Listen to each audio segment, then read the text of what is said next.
the hate, the disdain that just seeps through every pore of these freaks of nature. But here we are, arm in arm, hip to hip, skipping our way down the road. And I think it'll be a good one tonight. It'll be especially good if you guys call in, because I would love to get your, so anything that like you, a thought along the way, write it down, make sure you don't lose it. And I want you calling in. That would be a wonderful, wonderful thing, because it is just you and I tonight, which means that we're going to have to get some talking in. And that's what I want to do with you. So on we go. All right. So I did a little bit of an opening with Donovan. I hope you guys enjoyed that. I sure did. Now, anything I have to say up front? No, let's just get into it. Tomorrow night should be actually a great show too. I haven't spoken to this next guest tomorrow night, Alex Petkus. He speaks a lot on ancient history, modern parallels. So it should. I'm looking forward to just kicking back and learning a little something tomorrow, and see where the second half takes us. And then all of a sudden it's Friday. It's Friday, October 25th. All of a sudden, just like that in a flash. My oh my! And next week is going to be just insane on a number of levels. Not to mention the World Series. Did I mention the Yankees are going to the World Series? My gosh, what a weekend that was. You want to talk about it? Okay, here's some really disturbing news out of Walmart in Halifax, up north. Take a listen to this. A teenage employee dies after they were trapped inside of a walk-in oven. I know. Those are the words you never want to hear uttered, ever. Walk-in oven. She died when she went into an oven, the door closed, and apparently there was an escape button that she didn't know about. There's a lot of speculation about foul play and stuff, but listen to this. To a gruesome crime in Halifax. An employee with the city's police service who is not authorized to speak publicly on behalf of the force has confirmed to CTV News that a body of a teenager was found inside a large walk-in oven behind the bakery area of a Walmart store. CTV's Hafsa Arif reports. Yellow caution tape stretches across a Walmart entrance in Halifax after a 19-year-old woman died inside the store. On October 19th at approximately 9:30 p.m., we received a call to the Walmart at 6990 Mumford Road in Halifax for a report of a sudden death. The woman was an employee. Police report the investigation is in its early stages. Our investigators are working with the Nova Scotia Medical Examiner Service and Occupational Health and Safety to determine the manner and cause of death. Forensics teams were at the store late last night. The Department of Labor told CTV News it hasn't started its investigation, but are aware of the situation and are communicating with police. Since the incident, Walmart has closed the store, with no word on when it will reopen. In a statement, it says, "We are heartbroken, and our deepest thoughts are with the associate and their family. We extend our sincerest condolences to those who were closest to them." So I hope that I can keep track of what goes on with this, because how somebody is trapped in there, whether it was turned on first and they walked in, or they walked in, the door was closed, and then it was turned on, and they didn't know that there was an escape hatch or a button to get. Damn, man. That's just disturbing. That's disturbing. But if there is, I mean, this is not related to the story, but it's Walmart related. And here's the next thing I have. I have two Walmart related news pieces. One was one of the most horrific things you can think of. And then there's this. Walmart and Aldi announce a return to pro-Trump era prices for special holiday promo, inflation-free Thanksgiving. In one sense, 5 years ago really wasn't that long ago. In another sense, it feels like a literal lifetime. We talk about that all the time. Mega retailers Walmart and Aldi are reminding consumers that 5 years ago actually felt like eons ago, and that it's all thanks to some special holiday promotional pricing. On October 16th and 17th, Aldi and Walmart respectively announced that they would be turning back the clocks when it comes to their Thanksgiving spread pricing. Quote, through December 24th, Walmart's inflation-free Thanksgiving meal is available to shop with options for customers to give or gift a meal. The mega retailer boasted, taking an unintentionally hilarious shot at all the things Bidenomics and Kamala-momics, whatever.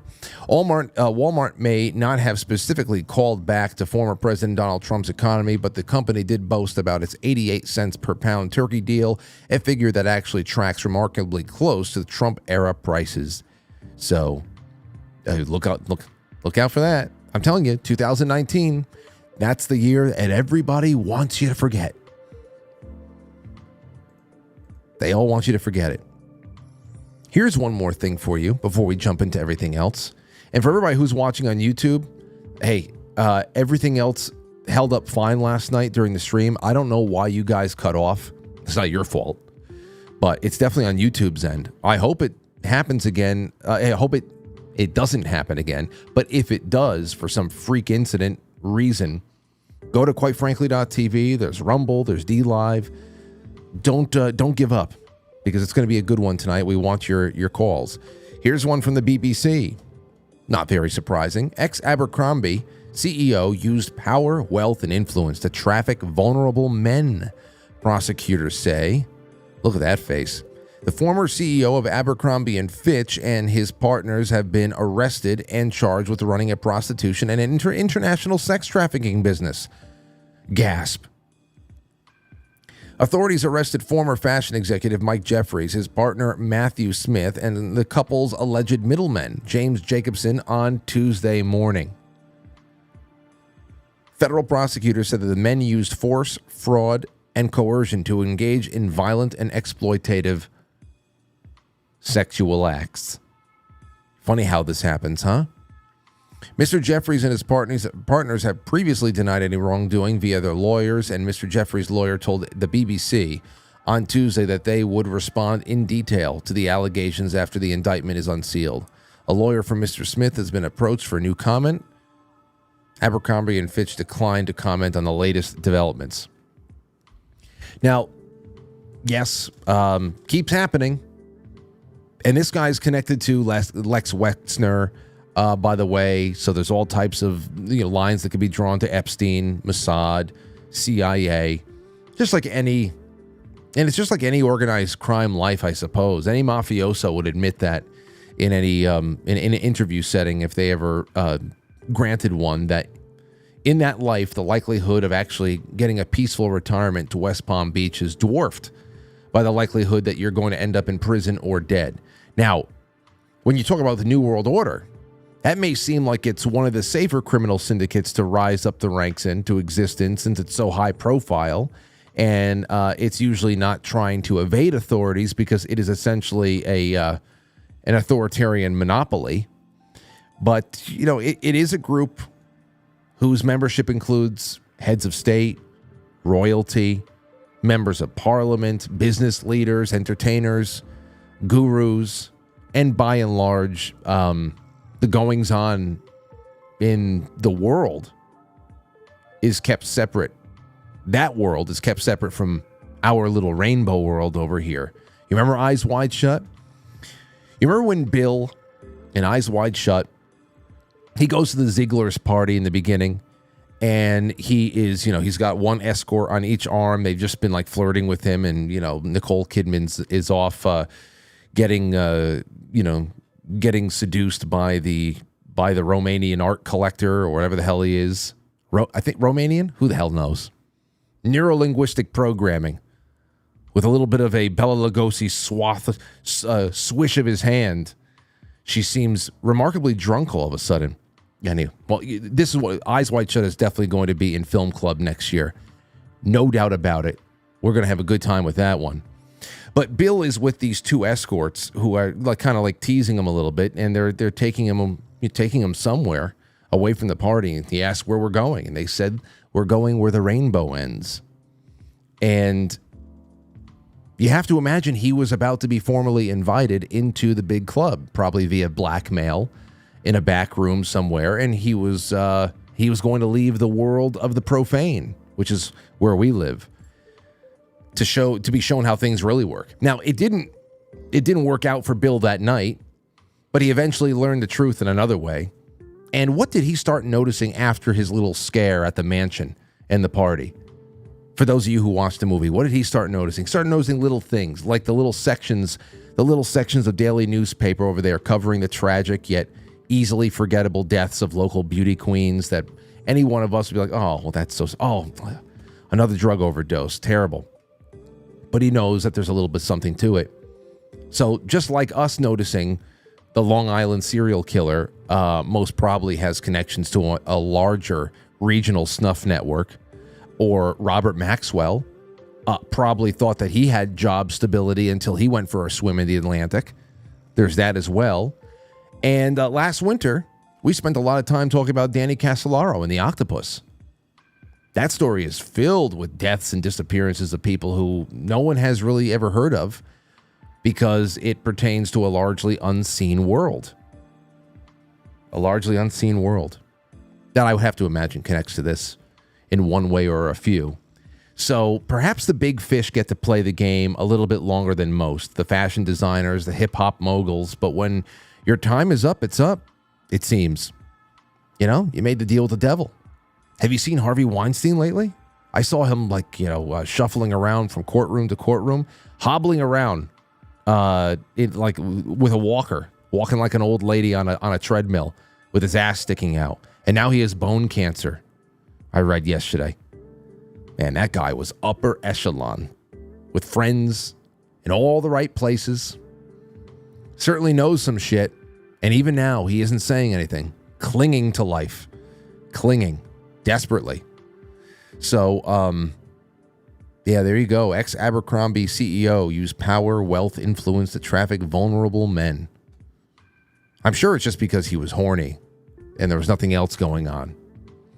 All right, we'll be right back, ladies and gents. I got so much to do with you, and I hope that you're ready for it. 914-200-0269. Write it down because you got to start using it soon. 914-200-0269. We will be back in a flash.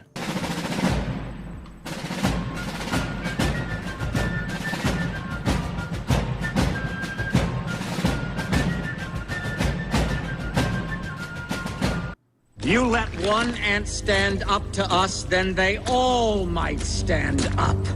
Those puny little ants outnumber us 100 to 1. And if they ever figure that out, there goes our way of life. It's not about food. It's about keeping those ants in line. That's why we're going back. Does anybody else want to stay? Let's there anymore.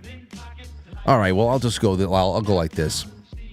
So I just wanted to say before we got started, there's a couple of things I really want to call your attention to, and I've been sharing this on Patreon and Subscribestar. Some of you guys got a reminder today on the Pilled as a post, and also in your direct messages. But we want you to be a part of the November Bulletin. We always want you to be a part of the Quite Frankly Bulletin. It really does highlight a lot of fans, a lot of audience members, the things that you're doing, places you're going, all the awesome things you're working on. We always feature really great blogs from people who are doing prolific things out there. But the deadline for submissions is Monday, and here are several threads, just 3 threads I want to throw out real quick that would benefit greatly from your participation. So please comment on these threads in the threads themselves so the editors all have your answers in one place. And the first one up is this. If you go to quitefrankly.tv and you click forum at the top, these are 3 of the threads that are pinned to the top of the forum. Number 1, what are you thankful for? We want to know what you're thankful for heading into this Thanksgiving season. It's a real quick thing. You can contribute to this in 30 seconds. Another one that we have up there, pinned to the top, is photo submissions. Okay, with captions, please send us your photo submissions of things you've been doing, with the captions to highlight everything you've been up to, the places you've gone. Make sure that you follow those simple directions there. There's really awesome things that people have put into the bulletin by sharing it. There are wonderful travels, the awesome relics they've seen,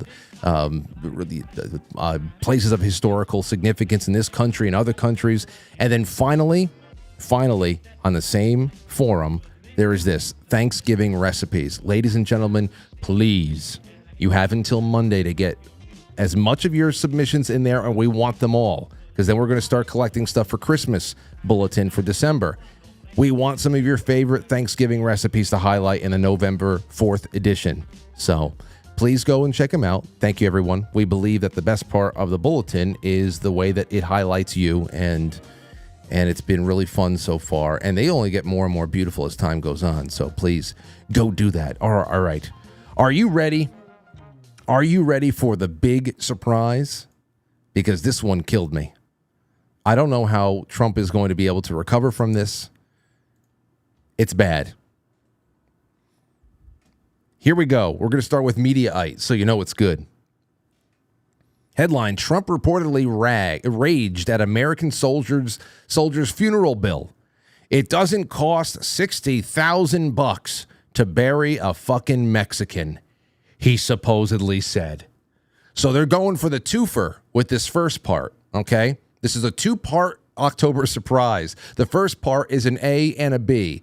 A is, again, complete disdain for our military, and B, disdain for Mexicans as well. So the first part, okay, part one, A and B, military and Mexicans. Do you hear that out there? You hear that out there? Because yes, they're doing it again. In 2020, then President Donald Trump went into a rage over the price tag for a funeral of a dead soldier that he had pledged to pay for, according to a report published on Tuesday in The Atlantic by Jeffrey Goldberg. But what, out of his own pocket? Was it out of his own pocket?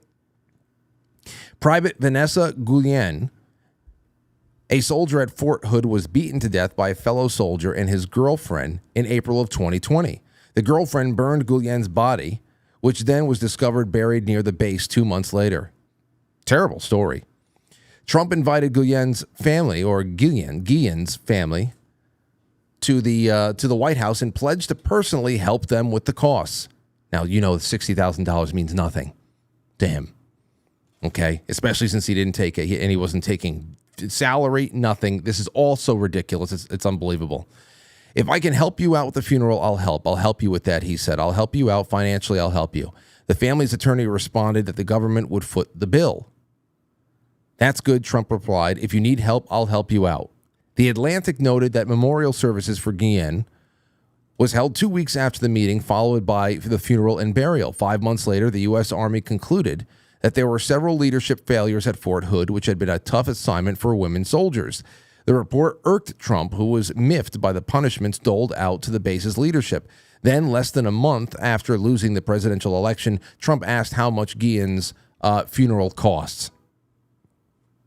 In an Oval Office meeting on December 4th, 2020, officials gathered to discuss a separate national security issue. Toward the end of the discussion, Trump asked for an update on McCarthy investigation. Christopher Miller, the acting Secretary of Defense — Trump had fired his predecessor, Mark Esper, 3 weeks earlier, writing in a tweet, "Mark Esper has been terminated," was in attendance along with Miller's chief of staff, Kash Patel. At a certain point, according to two people present at the meeting, Trump asked, "Did they bill us for the funeral? What did it cost?" "Yes, we received a bill. The funeral was $60,000. Trump became angry. It doesn't cost $60,000 to bury a fucking Mexican. He turned to his chief of staff, Mark Meadows, and issued an order: don't pay it. Later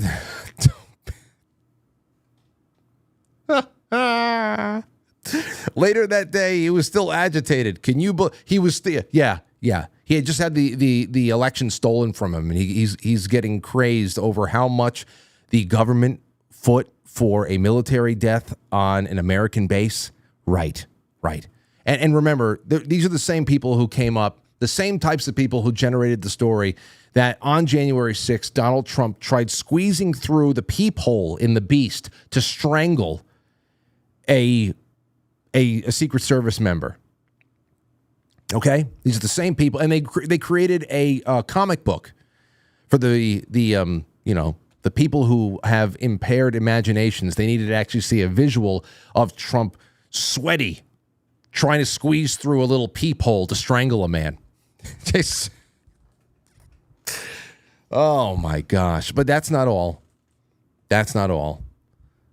Let's see here. Alex Pfeiffer, a spokesperson for Trump, denied the former president made the comments. He said Trump never said that. This is an outrageous lie from The Atlantic 2 weeks before the election. It's The Atlantic. It's The Atlantic. This happened in 2020 when they were so mad about it that they sat on it for 4 years. After contacting Pfeiffer for comment, Goldberg received an email from Guillen family attorney. I'm sure they were all mad, and I'm beyond grateful for here, let's see. Shortly after I emailed a series of questions to Trump spokesperson Alex Pfeiffer, I received an email from Kawam, who asked me to publish a statement from Myra Guillen, Vanessa's sister. Pfeiffer emailed me the same statement. I am beyond grateful for all the support Donald Trump showed our family during a trying time. I witnessed firsthand how President Trump honors our nation's hero service. We are grateful for everything he has done and continues to do to support our troops. I guess he just put on a community face for the family. I guess that was just like, he was like inside screaming because they were going to get $60,000 for the loss of their young family member on an American base. I'm sure. It's just so ridiculous. Okay, but this is the second part of it. After the piece was published, Trump's former chief of staff, Mark Meadows, denied the former president made the comments. Any suggestion that President Trump disparaged Ms. Guillen or refused to pay for her funeral expenses is absolutely false. Elsewhere on Goldberg's report, John Kelly, the rat-faced bastard, another former chief of staff for Trump, confirmed the former president said he wished he had Hitler's generals. Now, Rommel was actually a great general. We can talk about that one other night. But come on now. This is the October surprise. This is it. This is the big one. It came in 2 parts. 2 parts. Part 1, Trump hates Mexicans in the military. And part 2, Trump is literally Hitler. The meme lives on. I can't believe it. And they did. And here's the best part about this. This is the best part about this. They sent out Kamala Harris. I don't know. To take this incredibly stale, recycled, rumor mill hearsay bullshit so seriously that Kamala Harris actually was sent out to repeat it in like this little, what is this, a State of the Union, a State of the Rose Garden. Here she is talking about this. This is all real. This is the October surprise. They've been calling him Hitler for 10 years. And the October surprise is, no, we're serious. He's actually Hitler. This is it. So yesterday we learned that Donald Trump's former chief of staff, John Kelly, a retired 4-star general. Oh, that makes him really, really good. That makes him unimpeachable. Confirmed that while Donald Trump was president, he said he wanted generals like Adolf Hitler had. Oh, wow. Donald Trump said that because he does not want a military that is loyal to the United States Constitution. He wants a military that is loyal to him. Can you imagine if we have to listen to nasal for 4 years? Can you imagine if we have to listen to nasal? This is my draggy voice. Serious. We have to talk seriously, kids. Draggy voice, nasal, draggy voice. Can you imagine? Don't get too confident. I'm telling you, go out there, do what you got to do, but prepare your soul. He wants a military who will be loyal to him personally. Right. One that will obey his orders even when he tells them to break the law or abandon their oath to the Constitution. Right, because he was never president before, so we don't know, we don't have anything to go by. If Trump gets back in office, he will literally strangle everyone who defies him. I'm talking literally. He is going to take his hands and kill people. That's what you should say. We found his journal. It was written in crayon. He said if he ever gets back in office, he will literally strangle everyone who defies him. There would be no way to put a stop to it either. What could you do? He's the president at that point. You would be silly to defy the president, because it's like when you become president, all of a sudden you're the genie from the bottle. Like nobody could physically restrain you from all of your strangling. Can't stop strangling people. Everybody's defying me. I wish he would strangle a couple of people, to be honest. So she gathered the press to state for the 6 millionth time that Trump is literally Hitler. It's a living meme. Never mind the just really look. Never mind the expensive suits that they wear, the jewelry, the serious faces. These people are absolutely worthless. Absolutely worthless wastes of life. Worthless. Commondreams.org. Oh, they're working overtime. Working overtime. They're even bringing up these essays from 2019 to slap onto the Drudge Report, because that's all the Drudge Report is good for these days. From 2019, they have this ready to go. Leading civil rights lawyer shows 20 ways Trump is copying Hitler's early rhetoric and policies. Copying him. It's early Hitler. If we give him another 4 years, he's going to be full Hitler. It's going to be like he's just going to be him. He's going to come out for the inauguration. He's going to have the tiny mustache and everything. It's going to be over. He's going to dye his hair black, jet black, black number 1. It's just crazy. I saw a retarded Mark Hamill. Poor guy. He's really, really handicapped, this guy.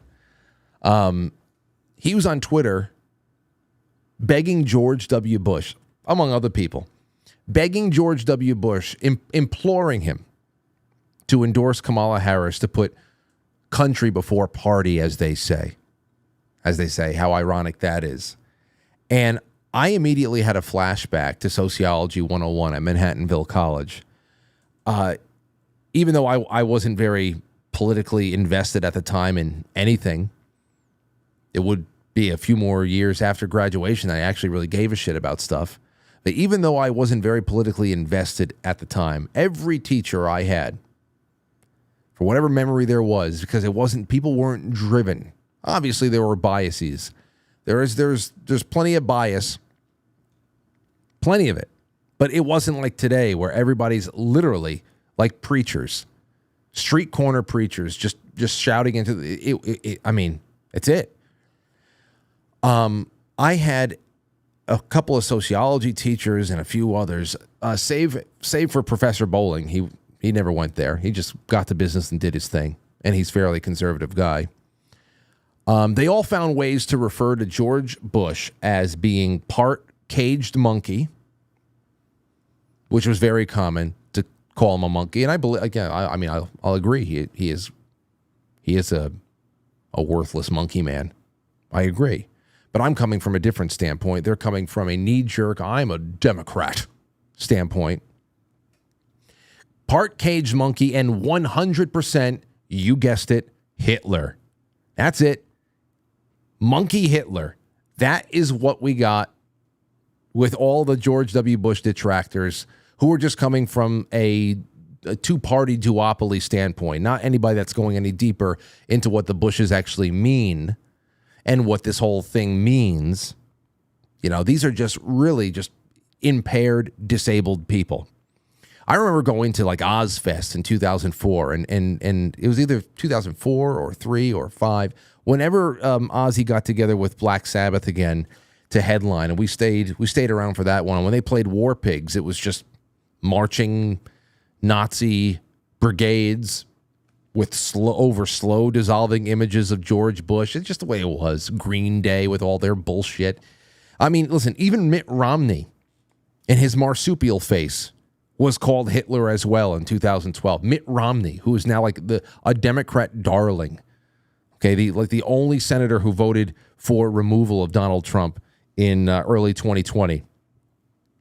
You fast forward 20 years now, and to see Democrats actually begging George Bush and the Cheneys for their support. They need to recruit the old Hitlers. They were Hitler. It was the worst it's ever been, the worst it was going to get. Or no, even worse, a gateway drug. Without the George Bush Hitler, we wouldn't have the Trump Hitler. But still, they need George Bush and the Cheneys to please help us vote away new Hitler. Help us vote new Hitler away, please. These are very deep, multifaceted people. They're very, very deep, as you can see. Very deep. I saw Liz Cheney tweeted this today around 1 p.m. She said, if your response to General John Kelly, Gold Star father and Trump's White House chief of staff, confirming that Trump praised Hitler and called members of our military suckers and losers, is to defend him, you need to look in the mirror and realize your dishonor will live forever. This is the daughter of one of the most prestigious mass murderers in modern day, trying to call you dishonorable if you do not believe another fucking plant from the federal government to just come out and say, oh yeah, I heard something like that, without any evidence whatsoever. I wonder what Liz Cheney would say about the sterling reputations of the 50 spooks that they rolled out and promised that everything about Hunter Biden and that laptop in the lead up to 2020 was all Russian bullshit, when it is now all confirmed. I wonder what she would say about the sterling reputations and the believability of those 50 spooks. But John Kelly, 4-star asshole. Wow. Fantastic. Her father is one of the most prolific mass murderers in modern history. He was the real brains in the White House. Not even Monkey Hitler. Monkey Hitler had nothing on Dick Cheney. Liz, you are of some evil crop. You are of evil crop. You come from evil, Liz. You come from evil. I'm glad you feel comfortable with your little band of, I can't. It makes me very, very upset. So now again, there are no such things. I just want to put this out there too. There's no such things as October surprises, electoral October surprises. Whenever I see this stuff, read this stuff, I always think of the following. There's no electoral October surprises I can think of. Obviously, this Friday, it'll be interesting to see what this Friday does for Donald Trump with Joe Rogan. Because some people think that the popular vote is already within reach for Donald Trump, which is crazy to even think about. But could this really be a shot in the arm? Could this really actually be it?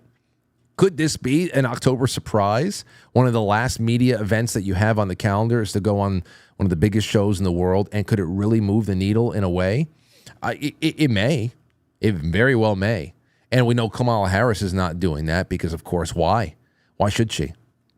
She has nothing to gain from it. She doesn't have a fucking brain. Okay? She's a scarecrow. Now, there is no such thing, I believe, as any significant October surprises electorally. You know, this is going to be a positive media event for Donald Trump, but it's not an October surprise. There are, however, kinetic events. There's cyber attacks. There's burst pipes. There's 2 a.m. vote dumps. There's super volcanoes. There's bridge collapses. Whatever the hell it is. But these published stories... These published stories and these that are rebroadcasted in breathless fashion to support future actions, I believe.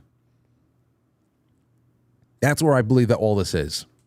Okay? If the steal is successful, they will say that independents and young people answered the call to preventing Hitler. They couldn't ignore the reporting from The Atlantic. They couldn't ignore the warning of John Kelly. They couldn't do it. They couldn't ignore the warnings from Liz Cheney, who comes from such a fantastic line of patriotic... I mean, this is the kind of stuff they are working this for. It is just for public legitimization of whatever. You know, Liz Cheney promising the other day, to stay on that freak, that millions of Republicans... She said this public. I said, oh, that's a very interesting thing to say. She said, listen, Republicans, you don't have to tell anybody. Go out there and vote silently for Kamala Harris. You don't have to tell anybody. I know that it would ruin a lot of friendships if they knew that you switched over. Now, obviously, that's ridiculous. Nobody's going to listen to that bitch. But she went on to assure, promising that millions of Republicans will silently vote for Kamala Harris and not tell anyone. Okay, which is essentially another red mirage seed that has been planted. And speaking of red mirages, here it is again. From NBC today. Harris team and some Trump allies anticipate that he will declare a premature election win. Vice President Harris told NBC News that her team is preparing for the possibility that Trump will declare himself the winner, even if the results are not yet settled. Oh, I know. They're going to have to be settled. They're going to have to be meticulously settled. You're going to have to wait to see how much you need. Well, we get it. We get it. So they're already saying, oh, pump the brakes, Trump. If it looks like you're winning, it only looks like you're winning temporarily, because we know that in no way, shape, or form, there's no possibility you could possibly win, especially after getting such a drubbing in 2024 from a dementia patient. You know, how the hell can he get, I mean, how could he have grown more popular? How could he have grown more popular since then? It's just, it's something else. So, you know, as crazy and as desperate as these psychos sound, never discount that these are strategically planted statements and stories to legitimize future plans. Never discount that. Even if the plan is to riot, even if the plan is just to resist Trump's second term bureaucratically, because no civil servant could ever serve a Hitler sycophant in good faith. You know, this is one way or another, it is all seeding public consciousness. They are always trying to do that, always trying to give you a little bit of a feeling that whatever may happen that is outside the bounds of normal is actually normal now. And going to Alexander Solzhenitsyn, and this is what we're going to need for the second half of the show. I'm going to take a break. I want to take your calls. 914-200-0269. Let me know what you think about this and more today. We know they are lying. They know they are lying. They know we know they are lying. We know they know we know they are lying, but they are still lying. That's going to be a very important quote, one that we've picked up on when we've done Solzhenitsyn evenings on this show over the years. And, of course, it's one of the more widely recognizable quotes of his. But it goes well in hand in hand with the news that we're doing right now and the article that we're going to be doing in the second half. So, what do you guys and gals think about this? Give me a buzz, 914-200-0269. We will be back in a flash. What is up, guys? Mike Collins here from Wandering Wolf Productions at Easter Island, and you are watching Quite Frankly. La chingada, deja de estar viendo memes, pendejo. ¡A la verga, me vale verga, perro! ¡Híjole a la verga, soy su puta madre, la verga! ¡La verga, vergazos con la verga! Conspiracy. Who's that nifty new dreamboat that has the dollies flipping their lid? It's Frankie! That's right. Join your Made in the Shade host of Quite Frankly. Quite Frankly streams live Monday through Friday, 7 to 9 Eastern, and everywhere you find your favorite podcast. Goose it on over. For everything else, it's quitefrankly.tv. Frankie! Woo, woo, woo! He's been down in the basement since it happened. 5 days now. I think he's having some kind of a mental situation. You know, an episode or something. All right. I see it past the touchy on the Hey, you better do something. 'Cause I don't want to be known as the brother-in-law of the town nutjob. I got enough problems already. Oh, shit. I got water all over myself. Solid ground, and we will be the better people because of it. I'm with you, Kurt. I'm with you. And, you know, that's I think you're really going to enjoy the second half in this article that I found and all of the thoughts that come up along the way to explain where we are and why we are seeing this transformation. While there is definitely a falling apart, there's a degeneracy, there's a degradation of the current order of things.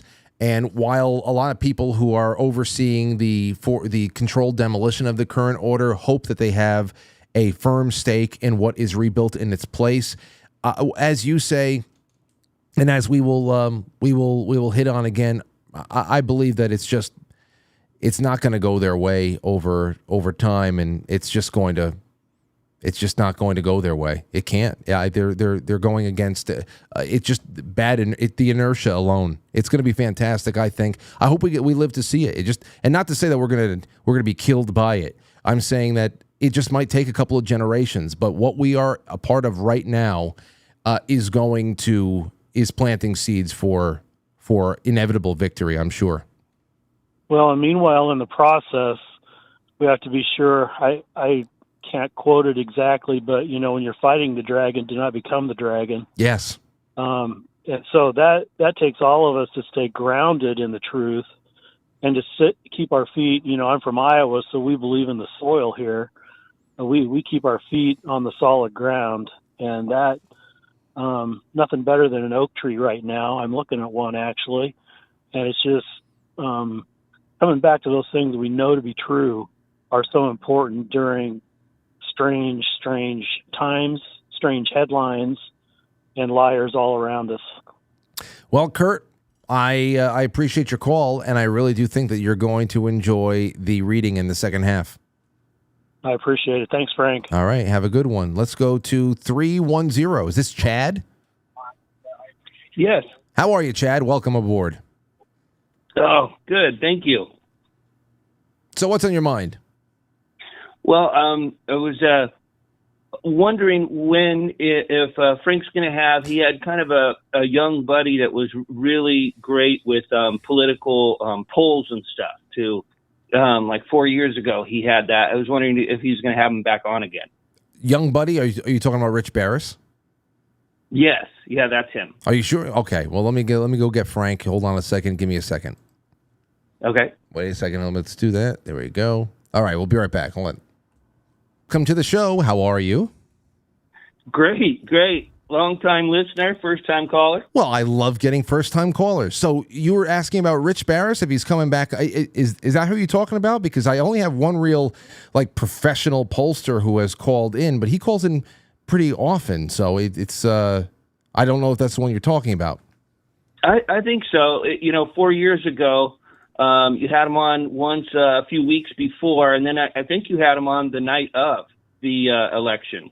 And he really seems to have a good hand on the pulse. Yeah, it's probably Rich. I just don't know anybody else. So he's going to be on.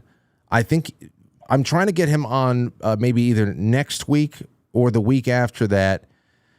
But I know that he's going to be on with us on Monday the 4th. So the night before Election Day, he's going to be on. I mean, I was talking to him a little bit on Sunday when I invited him formally to come and do and co-host the book club with me that we did on Monday night for Edgar Allan Poe. And while we were on the phone, I mean, he mirrored a lot of the things that are in the readily available in the news today about what is going on with the polling in places like Nevada, that Clark County, places like that are usually very, very competitive for Democrats are underwater for them.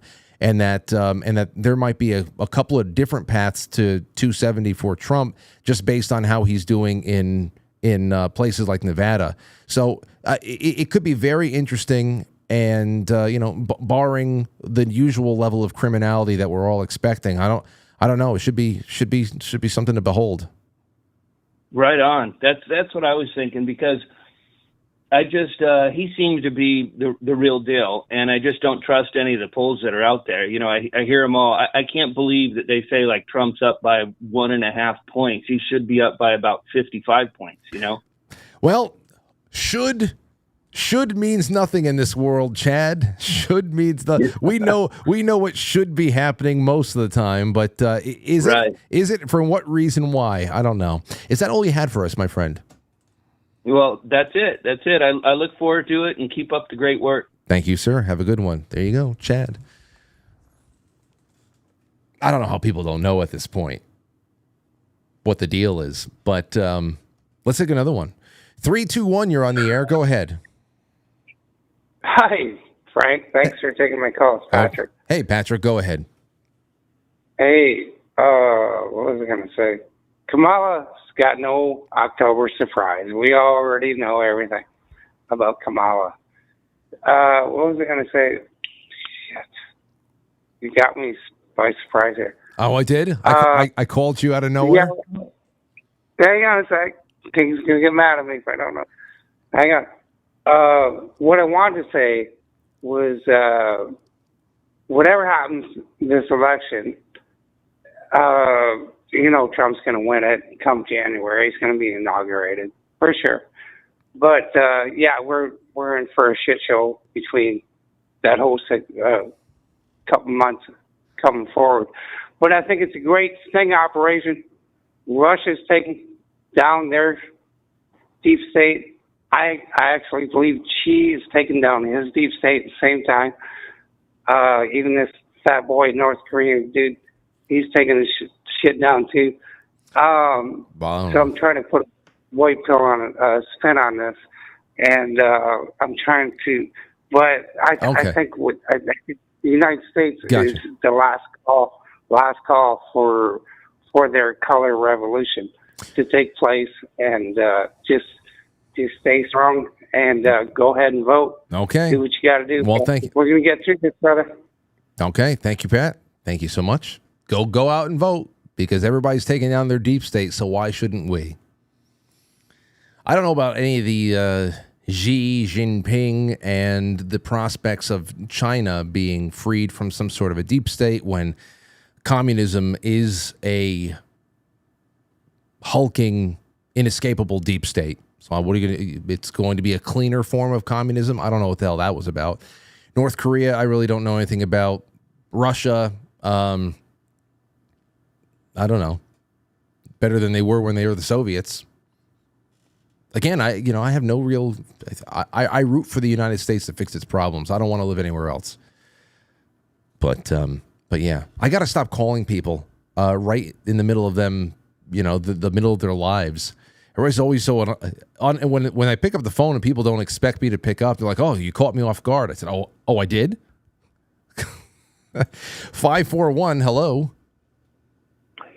Frank, it's your brother Zoe. Hey, what's going on? Did you somehow manage to secure yourself some Game 2 in Los Angeles tickets? It's still up in the air. I'm ever hopeful. I'll know more in the next 24 to 48 hours, but fingers are crossed, brother. Well, I'm going to see what I can sell. I'm not dipping into my savings. I'm not dipping into my savings for anything. No, I'm not going to dip in. Never. I would never do that. But I am going to look earnestly around to see what I can sell. Okay, go ahead. Yeah, if I could sell my Lincoln Continental overnight, I would probably do that. But you know why I called, man? This is kind of crazy.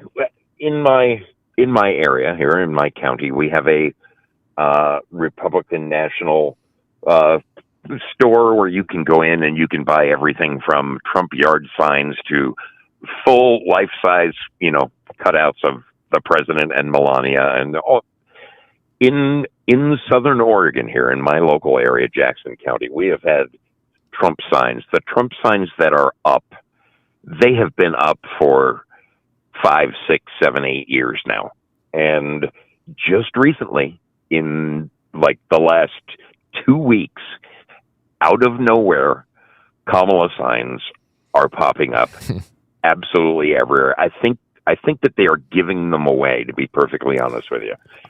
You have to buy the Trump yard signs, but I mean, I can't believe that this many signs will be popping up out of nowhere, out of the blue. But what's bothering me is at the same time that these Kamala signs are popping up everywhere, all of a sudden, all of the Trump signs are being destroyed. People are taking razor knives and cutting out the T so that it says rump or rum, or they're just, what pisses me off is that they're defacing all of the Trump signs at the exact same time that all of these mysterious new Kamala signs are popping up everywhere. And this is all happening. This is happening in Oregon, you said? Yeah, Southern Oregon, where I live. I'm just literally over the California border.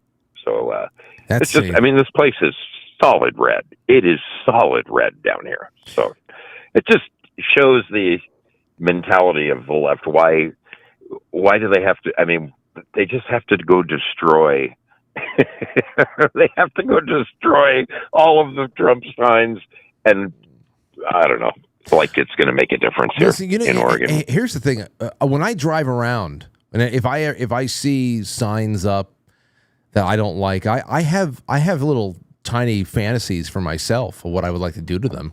I think, I have little fantasies about driving around at night, having like Matt drive around in a nondescript vehicle at night, and I'm just hanging out of the driver's side window with a paintball gun or something like that, and just leaving little marks. I have these fantasies, just a couple of pops on each sign, whatever. Oh, Frank, I've had the same thing. I mean, I'm out the door at like 4:30. I wanted to make a stencil that says "Commie" and run around with a paint can and write in pink paint all over the Kamala signs. It's a dream that I'll probably never realize. But it's just so grossly unfair. Of course. Yeah, I would never do it. But still. Last little question. Tell me that the dress fits. Oh, listen. We're gonna get a picture of Aurora in this amazing dress. Oh, and I also want to thank everybody. I think the most heartwarming thing about that wonderful tie-dye dress that you made, that is so perfect. It is just designed so perfectly. And I showed you the pictures, and I'll put the pictures up on screen too. When she took it out and I gave it to her, the box was totally crushed, but thankfully it's just a dress. Amazing. She undid it, and the gasp. She gasped when she saw, because she loves tie-dye, and when she picked up the dress, and I showed you the 3 pictures of her hugging the dress.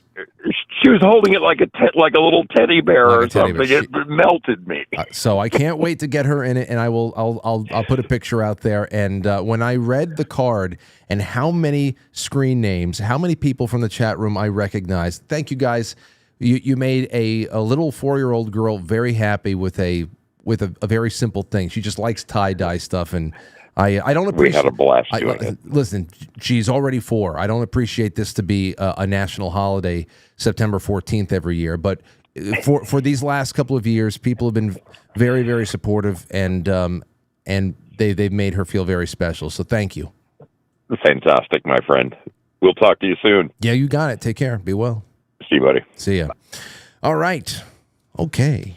Let's do, Let's do one more call. 785. You're the last call before the break. Go ahead.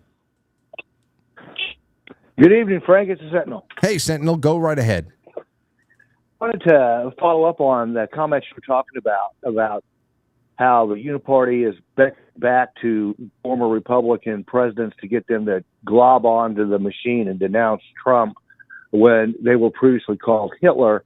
And because I'm just a little older than you, and I went to college a decade ahead of you, I actually studied politics a lot in college. I think this all started with water, with the concern about nuking America if you elect this guy, and the little girl getting wiped out in the flower ad. Yeah, and every Republican president candidate has been Hitler. I mean, Nixon.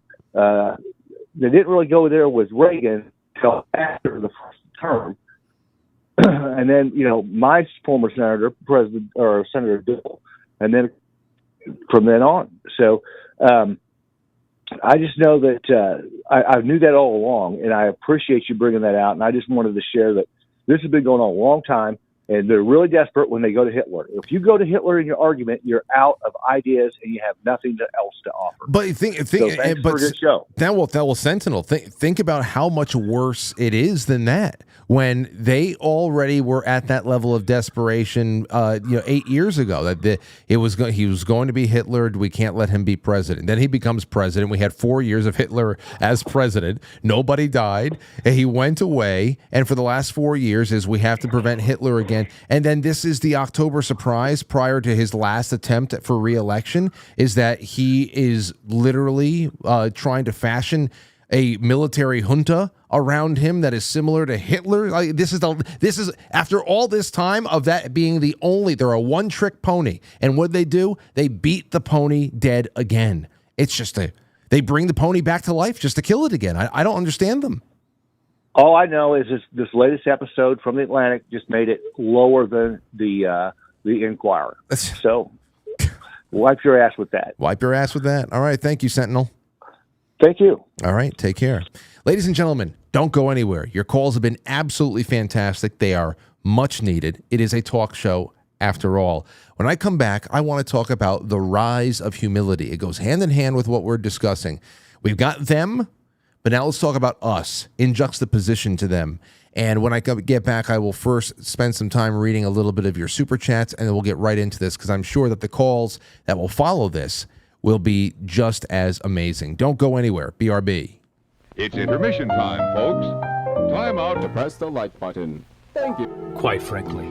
Quite frankly. Quite frankly. Quite frankly. Quite frankly. Quite frankly. Quite frankly. Quite frankly. Quite frankly. Quite frankly. Quite frankly. Quite frankly. Quite frankly. Quite frankly. Quite frankly. Quite frankly. Quite frankly, guys. Quite frankly. Quite frankly. Quite frankly. So everybody watch, quite frankly, with Frank. Dare you.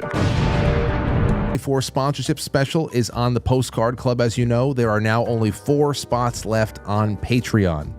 Only 4 spots left anywhere where you get a monthly postcard from me, addressed by Lauren, from me. Sometimes Aurora even scribbles something on it. But I want to get these done by November 1st. Even sooner, hopefully, because I would like to get everybody their first Halloween. And you know, it doesn't matter.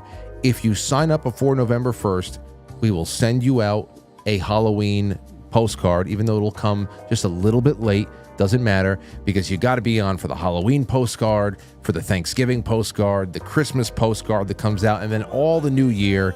I love writing these damn things. But if you sign up, if we get 4 people to sign up, all those people will be getting a chocolate graham. That's right, chocolate from Yes Cacao as a bonus. It'll be sent right to you. And then you can bask in the hefty amount of exclusives that come along with sponsorship of the show. Aside from making the nightly show possible, you get the Sunday stream access, the book clubs, the film club that's coming, quarterly giveaways, and monthly delivery of the beautiful, Quite Frankly bulletin. So something to consider. We only got 4 left on Patreon. All right, over on Quite Frankly superchat.com, Stowstube says, great Wednesday, Frank and Franklies. Hope all are well. Thank you, sir. Thank you, Christos. Phil's WW, Shannon, says, howdy, Frank. Been busy. Today is my 50th birthday. I'd like to ask the Franklies for a present, please, and thank you. To pray for our country, for each other, and to pray against spiritual warfare. But that is rampant right now. The show is fire, and I love you all. Thank you, Shannon. That is wonderful of you. Shannon is like a prolific book club raffle winner. I think she's gone home with like 3 book club books for some. I don't know how the hell she kept doing it. Nuts. Let's see. And Jay Britt says, break a leg, Frank. Happy hump day. Catch you on the replay. Well, thank you so much. Even when Jay Britz isn't here, he's here. Vic says, can you shout my mom out? She watches you every night and her name is Diane. What a wonderful name. Diane! Diane! I think she has a crush on you, even though she's an old lady. That's fine. That's fine. That's fine. I like older women, even though Lauren is younger. Lauren's 1 year younger than me. Way too young. She better get older quick. Diane! Diane, come here! Diane, that's what it would sound like if we lived in the same house and I needed you like in the other room or something like that. How's that sound? So hello, Diane. Okay, let's see. Diane! Diane! All right, let's get to John Smith in Rumble. Said Frank's robbing the cradle with Lauren. I know. Got away with one. The Right Stuff says, too bad I missed last night's episode. I got really good military UFO encounter. Don't worry about that, Right Stuff. We are going to be doing spooky stories, especially military spooky stories. You haven't missed anything. In fact, we have a military spooky story, paranormal stories, military service that is on the forum right now. You go to the forum and go and check it out. It's pinned to the top. We're going to be doing that over the course of from now until Halloween. So if you don't have a story in there, put it in there, and hopefully you can call in that night. But don't miss out. If you are in the military and you have some kind of a paranormal experience on base, in combat zones, wherever it is, we want to hear about it. Go to the forum. Please get it in there. All right, let's see. Is that all on Rumble? No, there's one more. It's from Jay Semo. It says, happy hump day. Thank you, Jay. Thank you so much. All right, real quick on quitefrankly.tv, and then we're going into our story that I want to read. Robert Sarnes, thank you. Not My Name says, not a Yankees fan, but I got to cheer for them. Go Yankees. Yes, you do. I had a Dodger fan get in touch with me. He said, Frank, the next week or so is going to be really rough. I got to say, I hope you lose. You know, then all one reason or another, the 1977 and 1978 Yankees really, you know, crushed my heart and all that stuff. I'm like, you beat the Yankees in 1981. You went back and won again in 1988. Yeah, we had a good 90s, but we didn't cross paths. Then, if you're a Dodgers fan, you've been in the World Series 4 out of the last 7 years, and you were given that gimme of a World Series title. I mean, it wasn't given to you, but it was a completely joke of a year in 2020 with the COVID year. They played 60 games and actually had a playoff. That was ridiculous. The Dodgers won that. I think they won it in Tampa or something. So don't give me your sob stories, Dodgers, about we need this. We need this. You ruined it. Your Yankees ruined the late 70s for me. Please. The Yankees need this far more than you do. I need this more than you do. Delona, thank you. Paulie9363 says, thanks for getting us through the last 5 years. Well, we got 50 years to go. C. Blanche, thank you. Better Lately says, hey, caught me off guard. We got to watch out. I'll just sneak up out of nowhere on you. And the Sentinel. Wonderful. Thank you so much. Okay. That's it. Let's see. Here's what I want to bring up to you now. This is one that I think that let's just stretch out with. We know they're lying. They know they're lying. They know we know they're lying. We know they know we know they're lying, but they're still lying. Now, this tells the story of the current class of elites, the experts, the gurus, and the like, but this next essay really highlights what's sprouting up in its place, and I think it's great, and I relate personally in a great way. I really do. It's called The Rise of the Humble by Jeffrey Tucker at the Epoch Times, and it was syndicated on Zero Hedge. It was sent to me by John Paul Rice. Really appreciate that he sent it my way. I'm part of a supper club that meets monthly. It was founded at the height of the lockdowns when everyone was being forced into masks and being muscled into getting the shot. This group resisted both, despite the imposing certainty of the mandates. Okay? So this is how it all starts off. And you'll see how it gets down to where we are today. All these years later, the community is still bonded. Friendships formed and lasted. The culture is one of deep questioning. Each meeting is replete with incredulity toward official pronouncement, a shared perception that elite opinion and elite institutions were simply wrong, and not just about COVID, but about everything. Also remember, ladies and gentlemen, yesterday, I saw, calls from people that worked at the Blaze and whatever, and I reached out and tried to make some friends there, and who knows what happens in the future, saying we need to take back the concept of the book club. Yes, we do.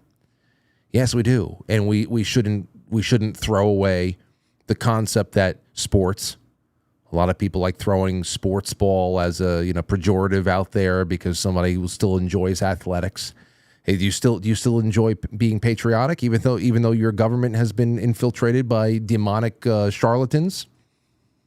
Do you want to hold on to the good things? Do you want to keep some ideas what's going on in the future? We have to be able to take the good. We have to make inroads into theater and performance arts again, and music and movies, and not be so broad stroked about everything. Because we can't just retreat from culture. We can't retreat anymore. And this is a wonderful thing here, because where does it all start? Where are the seeds planted for a new world? It's not a political group at all. Its central theme concerns with the failure of conventional wisdom and all the ways in which legacy institutions preached error over several years.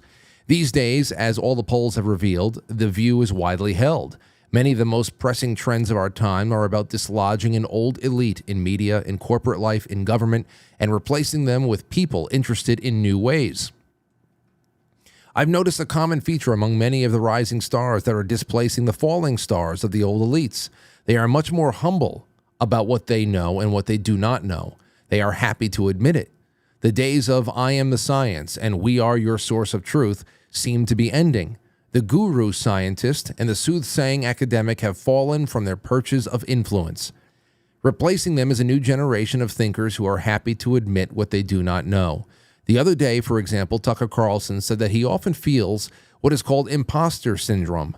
This is the belief that every achievement is really just a lucky break, a sneaky feeling that we have temporarily pulled the wool over people's eyes. It's a humble admission one should all appreciate. It's a common feeling among anyone, commonly described as a genius. Even Elon Musk must feel this. Ironically, the person who believes that the moniker of genius is unjust is the person most likely to deserve it. You know, this was also a big reason why a lot of our founding fathers, a lot of the intellectuals of the founding generation, and before that as well, liked to take on a moniker, a pen name, when they were writing to a journal or some kind of a periodical or something like that to talk about a time, it's some kind of an issue of the time. They wanted to be able, especially if they had any kind of public notoriety, they wanted to be able to distance their name from the argument that they were trying to make, whether it be in, pushing for a constitutional convention or one thing or another, whatever it was, Publius, whether it be Ben Franklin or Alexander Hamilton, certainly Thomas Jefferson and the like. They always took on pen names, which after a while people started catching on. You can know the writing style and this and that, and what stances they're taking and who it was about. But it was part of just etiquette. It was called a certain disinterestedness, that someone who was trying to attain political office, they would have a lot more success on the campaign trail if they really did seem disinterested in actually attaining the power of that office, because that would make them seem a lot more up to the task for people. People want to be able to place those kinds of that kind of authority and influence into the hands of somebody who really is hesitant to take it and definitely does not want to hold on to it. So this was something that many people had as part of their campaigning and showing, how far they want to go and why this is something they actually don't really want to do. Now, I'm sure anybody can put on an act and go out there in glad hand and seem disinterested, but they're really just loving all the attention. But it's still something that you can admire the principle of disinterestedness, the moniker, the pen name, being able to talk about the issue and taking away the ego of the man. We're certainly not there. We're certainly not there. Drama school. We got drama school at CNN. It's a humble admission. The problem of constantly deciding whether we are great or terrible at what we do, toying with the belief that we are geniuses just before worrying that we will be exposed as frauds, is part of life and a real sign of humility. A good example comes from an account of a man who competed as a pianist in the amateur Van Cliburn contest in the 1990s. Here's a quote. "I haven't felt this nervous before any recital, and I tell myself, I should be confident. I already have made it through the previous rounds. But I can't shake the fear that I'm a fraud who lucked into the finals while all the other finalists are pros, even if they're called amateurs. An extra degree of scrutiny directed at me is attributable to the conspicuous nature of my profession, journalist, which is no consolation at the moment. Reverse psychology, I am not a fraud, I'm a star, doesn't help either. Star, fraud, the only thing I conclude is that I should be focusing on the music." I don't think, 20 years ago I wanted to be famous. There's a lot in this that really hits me because I'm a very, very tough critic of myself. And especially I am confident that I do good work, but I want it to be better. I know how much time has been put in, well past my 10,000 hours. I know how much time has been put in, but also, there's that horrible, horrible habit that nobody should do of comparing yourself to other people. And that's something I've smacked myself over the back of the hands to make sure that you just concentrate on the music. You know, some days are easier than others, and you really just fly. But, you know, perfectionism and self-doubt, they creep in on everybody from time to time. In 20 years, I wanted to be famous. You know, I was taking cues from all of our favorite rock stars that we admired, the way that they partied on their home videos, the red carpet event stuff. There's also this mutant form of sex appeal that scrambles so many people's brains out there. But it's incredible what social media really did, because we got our issues, but it still is very miraculous. And it is a looking glass in many ways. And social media gave everybody an opportunity to act like the people that we saw on television, many of whom were very vain and vapid and all that stuff. But we, you know, social media, we finally had a way to broadcast ourselves. And in short order, the potential to broadcast those personas that we created on the internet outgrew the reach of the television, which is really sensational, because along the way, a very necessary thing happened, something that was necessary to happen for us to be in a place where we are right now to really seize the day. And that is that social media destroyed the traditional form of celebrity. Celebrity that we grew up around, seeing on the television, Entertainment Tonight, John Tesh, the red carpet, it's gone. It's dead. It's dead. The kind of celebrity that was very tightly managed and gate-kept, and you can only get that in one place, it's dead. The age of the A&R. Artisan repertoire. The day of an A&R guy sitting in the back of a smoky rock club scouting out the next Motley Crue is done. It's gone. You know, people are simply plucked from the vastness of the internet. People who normally have no real discernible talents, there's a lot of that out there, but are just willing to dance like a clown. They know how the algorithm works. They know what people like. They whatever, you know, they're willing to eat. People who are willing to eat copious amounts of food in front of a microphone with the gain turned all the way up so people can hear them smacking through a Twinkie. What the fuck is that? What the fuck is that? Come on. People who whisper into microphones, public pranks, viral challenges. It's not all negative, of course, but it was the birth of the influencer. The celebrity died, the Hollywood star died, and the influencer was born. Now, ordinary people, many unexceptional in their own right, or, you know, they do this stuff. But in many ways, the reason why they get so popular is because they're relatable, because most of us are just ordinary. You know, at least at first, until the ego runs wild and they self-destruct. There's been plenty of influencer self-destructs, and we're only at the beginning of this because it's an era that is still fresh. Or they commit, of course, they go the other way, and they commit to the slow, steady path of self-improvement. That's something I really like considering. And there's more on this to go with. Let's get back to the article. That article appeared in 1999, and the passage above is the one that stood out to me. It signifies that search for all of us to define a sense of precisely who we are based on our skill level, and in turn, what to expect from others in their treatment of us. Mostly, however, it works in the opposite direction. We extract information for what others around us say about us and infuse that sense into our self-perceptions. From Little League Baseball through one's school years and all the way through professional life, the following happens to everyone.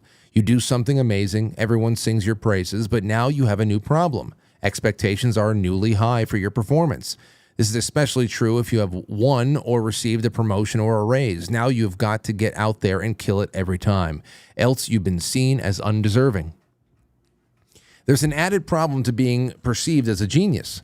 Others will want to tear you down and revel in your fall. Envy is the most hidden, but most deeply dangerous of the deadly sins.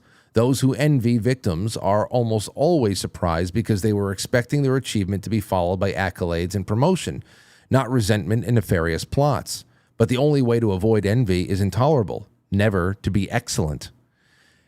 Elon Musk faces this daily, of course, but so do insurgent political candidates and newly popular media figures. The forces trying to tear them down are everywhere. In poor societies, this is the common and tragic response. It's also a feature of declining societies in which ever more people have money, power, and influence who have done nothing to merit either. They owe their status to legacy and inertia and cling to it against all winds of change. That's what we're talking about today. This is what the first half, the people behind the October surprises, all those organizations, the print media, the actual politicians themselves, they are just, I don't know. You give them a name. Today, such entrenched elites exist in all sectors. The corporate world, government, academia, media, politics, nonprofits, and more. Everyone has encountered them. They are everywhere. This is a word for them, and it's fakers. I have another word for them I'll talk about in just a second, but let's take that for a little while. The number one fear of a faker is being found out, so every day is spent in scheming and plotting to prevent that. This is why fakers surround themselves with people who are willing to be complicit in a cover-up of incompetence, i.e. yes men, whose main skill is nodding in agreement. For this reason, fakers breed other fakers and promote them to flood the zone of fakes in hopes of hiding for longer. They all develop what today is being called testy personalities, which they deploy as tactics of intimidation, always with this habit of resenting anyone who questions their words and judgments. They are prickly because they have a grim truth to hide always, namely that they have not merited their status, their title, power, or income, and possess a fraction of the abilities of the people over whom they rule. This is your run-of-the-mill congressman, run-of-the-mill senator. This is definitely Kamala Harris, who they've been calling very testy lately, because when there's nowhere else to go but to get angry and wag a finger and say things, just bark anything out there that makes no sense but make people feel like a big mama bear is coming in to save them from an imaginary threat. That's what we're dealing with. Fakers. You can also just call them liars, and we'll get to that in a second. In the corporate world, they love calling staff meetings because fakers have learned the art of time-killing blather to cover up for their fundamental incompetence. They have nothing better to do, so they call many and make them as long as possible. Fakers loathe competence, and they punish it. They drip poison in people's ears to stop the social and professional advancement of their betters. They drive out those with skill in effort to avoid being shown up. In doing so, they are a source of quiet chaos all around them. You have fakers in your life, don't you? I've known a few. There are really no cure for this problem. Once a professional is promoted beyond his or her competence due to family connections, personal relationships, identity visuals, indulging and exploiting undeserved credit and praise, or whatever, there is no going back. The only possible solution, and it is ultimately a compassionate one, is full professional termination. This is because they cannot be dialed back lest they seethe with resentment and plot retribution. And, this is what I was thinking about today when I was watching, I think it's a Univision or a Telemundo interview that Kamala Harris did where they're talking about illegal immigration.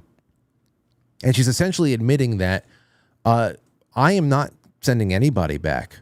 And we are going to find a way to make everybody who crawled across the border at the sound of the dinner bell that we rung, we're going to make sure that everybody there becomes a citizen or at least a legal voter as fast as possible so that they will know who to thank every 2 to 4 years.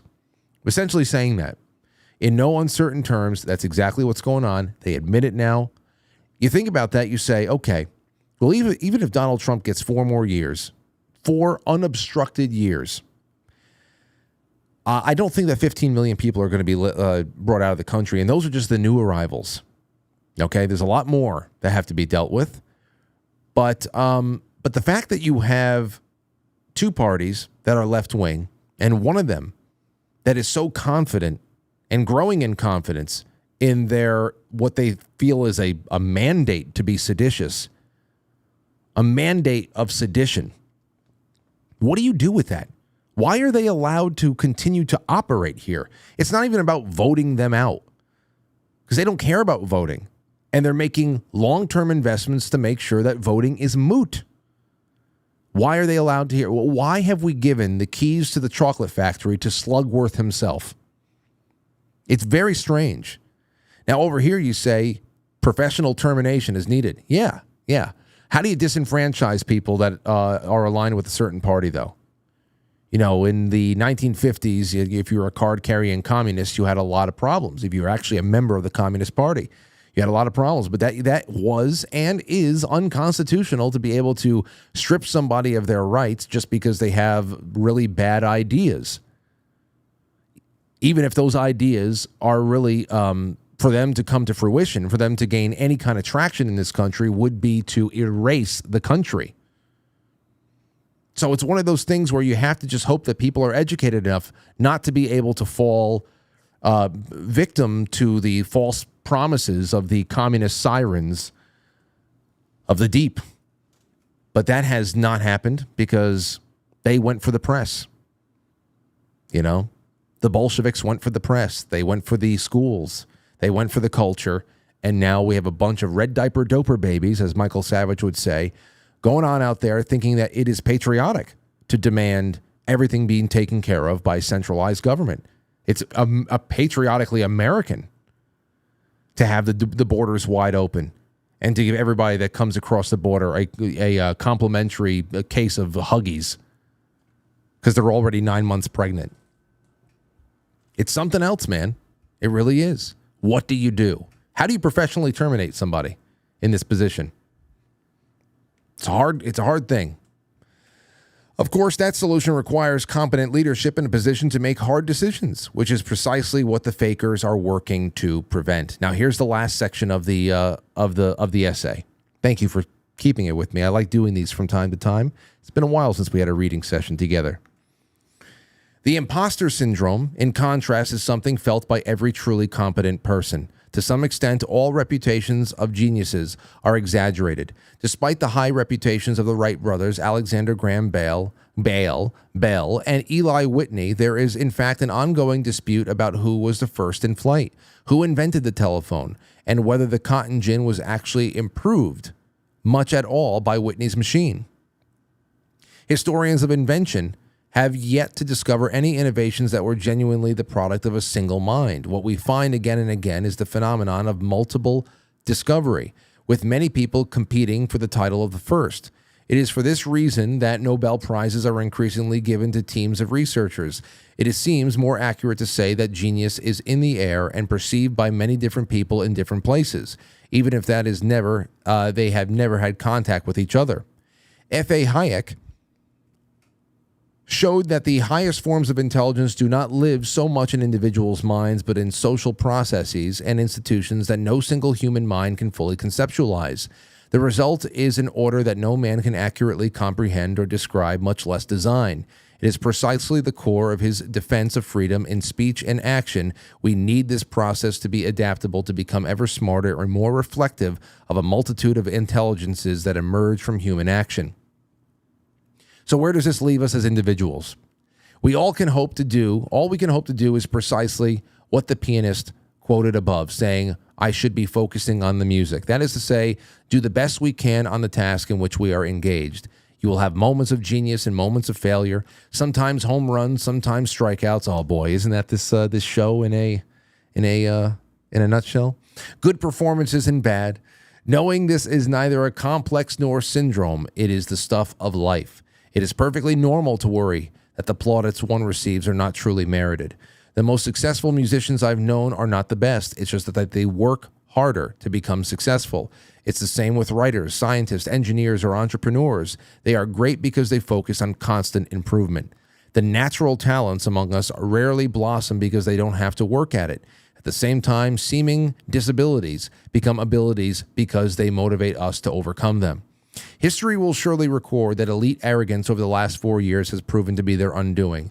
In contrast, we might be watching the rise of a new generation of leaders in many fields who approach their craft with a different ethos, the humility to recognize one's limits, a dedication to authenticity, and a passion for genuine excellence in the service of others.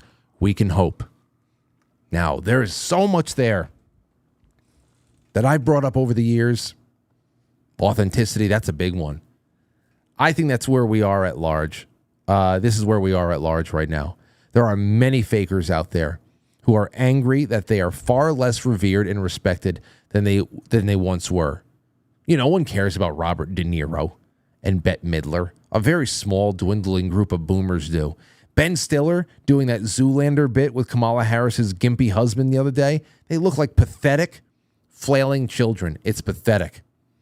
And it makes me kind of queasy that I ever saw that level of stardom appealing. 10 years. In 10 years, we saw these people go from glitz and glamour, GQ, red carpets, to literally acting like schizophrenic homeless people. They are literally homeless. They may have all the world. They may have all the money in the world. They may have, amazing penthouses in Manhattan and all that, but they're homeless. They've lost so much. They're lying. That's the whole thing. Is it faking? Sure, I guess. A lie is a fake. But they're lying. It means they're lying. Solzhenitsyn. They're lying. That's what we were talking about all throughout the front end of this show. The October surprise. It's all a lie. So when we come back, I want to take some more of your calls. It's 8:30. And I want to see what you feel about this, where we are right now, going forward. The newly opening market on authenticity. Anything that's popped up for you along the way. I want to hear it. Don't go anywhere. Be back in a flash.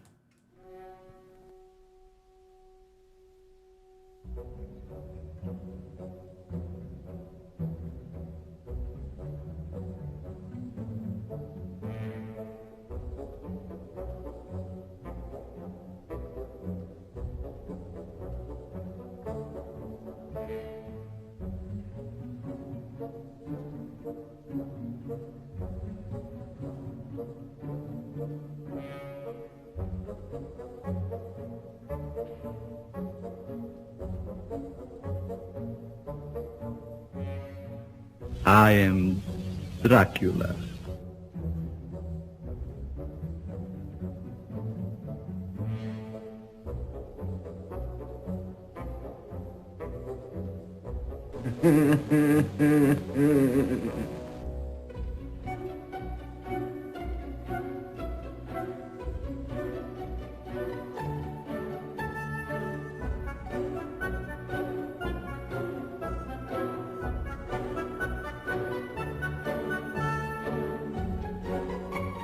You're crazy to know who I am, aren't you? All right, I'll show you.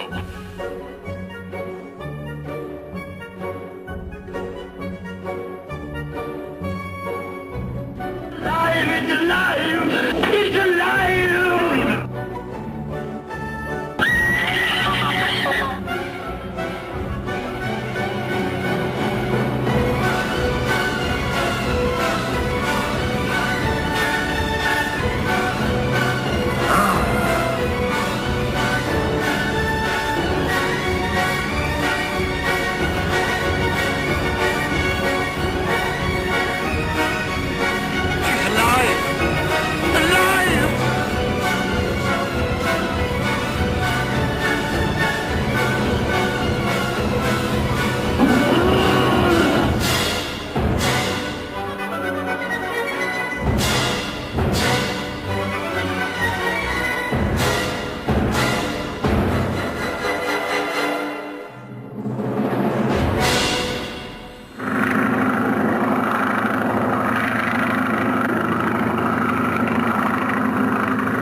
All right, let's just take some calls, shall we? Just other things to dump out. To tie everything together when we talk about the lying and the fakery and the October surprises and all that stuff. To tie everything together, people have created a parallel economy for authenticity. We've done that. And lying produces the exact opposite. They have no choice but to lie, so they're trapped. That's the whole deal. The media cannot reverse course because they are part of the creation of lies. So they have to manage the lies and they have to go down with the ship. They are trapped. Along the way, they look worse and worse because people smell bigger and bigger rats. They're trapped and therefore doomed to fail. And that makes me very happy. That makes me happy along the way. It does. And because here's how it usually works. Common step one for people is waking up is when they realize that they're being lied to. We've heard that from Brandon Strzok and anybody else that he's all the stories he's collected for the walkaway movement. When they realize little things, little crack in the wall, a little crack in the dam over there. The little crack in the dam that was realizing that the press went out of their way to lie repeatedly about Donald Trump making fun of disabled reporters. Well, if they did something as petty and as ridiculous as that, what else would they do? Oh, far worse. Far worse. And far worse to come. That was like generation one lies. And I wish we were back there still. God knows what we can do. I can make a lot of money in the betting markets. A lot of money. But that's it. Like, for example, knowing when you're being lied to. When you hear Eric Adams say, illegal immigration is going to harm our city. We need more resources. And your first reaction might be to offer a reasonable suggestion. Even if you're just talking to a television. Well, ship them out. Put them back on a bus. Get them out of the state and back down to the border. It would cost less than housing them, and you'd save the city so much pain. And plus the winter's coming. Like, an average person would have common sense ideas that would be far better. And then, of course, as the naivete wears off, you simply realize, oh, this whole illegal immigration problem in all the cities, this isn't really a problem. It's a plan. They don't actually want them out of New York. It's like this on purpose. That's big. And then it gets to the point where there is this, where eventually there's the persecution for telling the truth. And there's been plenty of this over the last 8 to 10 years. I mean, Operation 2020 alone contains what? I mean, too many persecuted truths to even list, or at least almost. But the humility comes from following the truth and not wanting to be like the fakers. Not wanting to become the dragon. You want to slay the dragon, not become it. So there's that. Just so much. There's so much. That new cultural renaissance. It's rooted in authenticity. I like it. The thing about the independent media, too, is that versus the corporate media, at least, neither will be perfect in their reporting. That's never the case, but we're setting ourselves apart because there's a lot more people operating in good faith and good intentions. Could be still be wrong. We've been wrong. I've been wrong about stuff along the way, but we've also been consistently right about a lot of things. And as many of you would probably agree, when you can trust that you're deliberately being lied, when you're being deliberately lied to, when you pick that up, I'm fine with hanging out with people that don't have the answers. I prefer it. I like really spooky questions to absolute truths sometimes. And it's cool when you stumble upon a few absolute truths along the way. It's good to take out all the nothing too complex. All right, let's see here. Where do we go? 845, you're on the air. Go ahead. Hey, Frank. Great show tonight, as always. My man, that was an awesome essay. Thank you. Yeah. Really, I wish I wrote it, but it's great. Hey, man, you're putting it out there, and I mean, like, it's funny. When I was a kid, I always had this sneaking suspicion I would be famous. So I'm not. I will never be. And in a psychotic state a few years ago after COVID, it drove me crazy. I worked at a supermarket. I did think that I was being watched by the entire world, which is an amazing feeling to have. Like, if you really, really believe it, and you see it in all these, everything somebody says, you can relate back to something else and be like, holy fuck, they're saying this because of this. It's an amazing experience. But your show is fucking wonderful. I tell my friend, a dear friend of mine, that I'm a recovering political junkie, and it's only like a sniff that can send me off. So I wrote a couple things. What you need to look at, which is very, very interesting. I know you love news articles, and if you trolled the Journal News, which is a publication where you live, this was Tuesday, October 22nd. Headline, front page, mother and child sitting at homework. It says, safe from slaughter. More than 2.8 million students are now enrolled in homeschooling or virtual learning programs, according to new national data from the Department of Education. And they're saying that that it's school shootings that have sent almost 3 million. They say 2.8. It's probably more, right? Yeah, that's okay. Yeah, I get you. Amazing. Like headline, safe from slaughter, 2.8 million. So this brings me to an idea that these people shill for organizations that they get money from. So like the teachers union, which is a massive fund, they got buildings as big as Department of Defense. No joke. They must be driving their teachers crazy because there's 15-year-old non-English speaking boys in a fucking 8th grade classroom. So you got 15-year-old boys and you got 12-year-old girls, and these guys can't speak it. Like there are things that are going on in this crazy world they created for us by community college level educations with absolutely no ability to discern right from fucking wrong, and they are just political ideologues. So we got problems. Oh no, okay.